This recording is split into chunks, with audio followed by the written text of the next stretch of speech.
অসম লোকসেৱা আয়োগ অৰ্থাৎ APSCৰ 2024 বৰ্ষৰ কম্বাইণ্ড কম্পিটেটিভ এক্সামৰ আজি কিছু সময়ৰ পূৰ্বে ফলাফল APSC আনুষ্ঠানিকভাৱে ৰাজহুৱা কৰিছিল আৰু তাৰ ঠিক 1 ঘণ্টাৰ পাছত পুনৰ সেই ৰিজাল্ট বাতিল কৰা বুলি পুনৰ এখন নটিফিকেশ্যন ৰাজহুৱা কৰিছে। আমি আশ্চৰ্য প্ৰকাশ কৰিছোঁ। সেই নটিছখনত উল্লেখ কৰা হৈছে ইনএডভাৰ্টেণ্ট এৰৰ অৰ্থাৎ অসাৱধানতাৰ কাৰণে কিছু ভুল হোৱা বুলি, অনিচ্ছাকৃত বা অসাৱধানতাৰ কাৰণে কিছু ভুল হোৱা বুলি সেই ৰিজাল্ট শ্বীটটো পুনৰ কেঞ্চেল কৰিছে। আমি এটা কথা স্পষ্টভাৱে APSC আৰু অসম চৰকাৰক সুধিব বিচাৰিছোঁ যে আজি এসপ্তাহ পূৰ্বে অৰ্থাৎ যোৱা সোমবাৰে মৌখিক পৰীক্ষা সমাপন হৈছিল। আমি সকলোৱে জানো যে প্ৰিলিমছ মেইনছ তাৰ পিছতে আচলতে মৌখিক পৰীক্ষা হয়।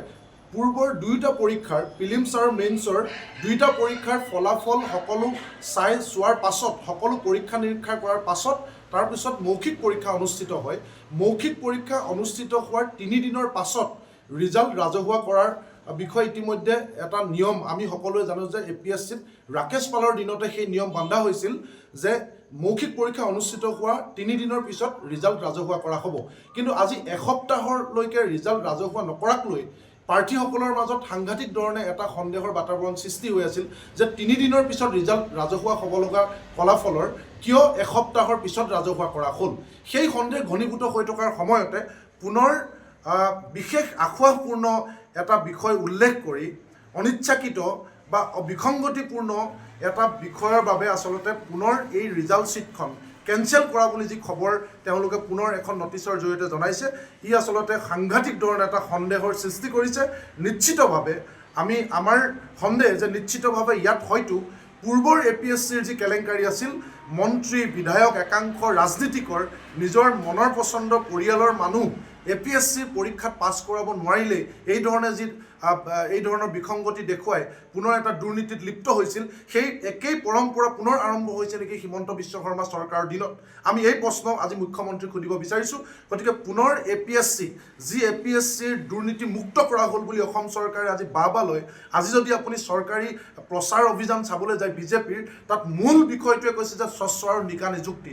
স্বচ্ছ আৰু নিকা নিযুক্তিৰ কথা কোৱা বিজেপি হিমন্ত বিশ্ব শৰ্মা ডাঙৰীয়াৰ চৰকাৰক এই ধৰণেৰে ৰিজাল্ট আউট হোৱাৰ পিছত পুনৰ বিসংগতিপূৰ্ণ ৰিজাল্ট বুলি কৈ বাতিল কৰাটো আচলতে সাংঘাতিক ধৰণে চৰকাৰখনৰ স্বচ্ছতা আৰু নিকাৰ ওপৰত এতিয়া প্ৰশ্নবোধক চিন উত্থাপন হৈছে।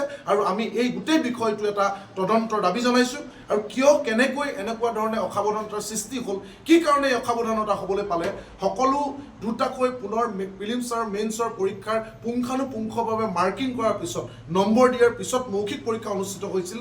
আৰু মৌখিক পৰীক্ষা অনুষ্ঠিত হোৱাৰ আগতে সকলো যদি ঠিক ঠাক হৈ গৈছিল, সকলোৱে সহি কৰাৰ পিছতে যদি ইমানখিনি পৰ্যায়ৰ মৌখিকলৈ আগবাঢ়িছিল, তেতিয়া নিশ্চিতভাৱে এই পৰীক্ষা বাতিল কৰাৰ কোনো প্ৰশ্ন উঠিব নোৱাৰে, এই ৰিজাল্ট বাতিল কৰাৰ কোনো প্ৰশ্নই উঠিব নোৱাৰে।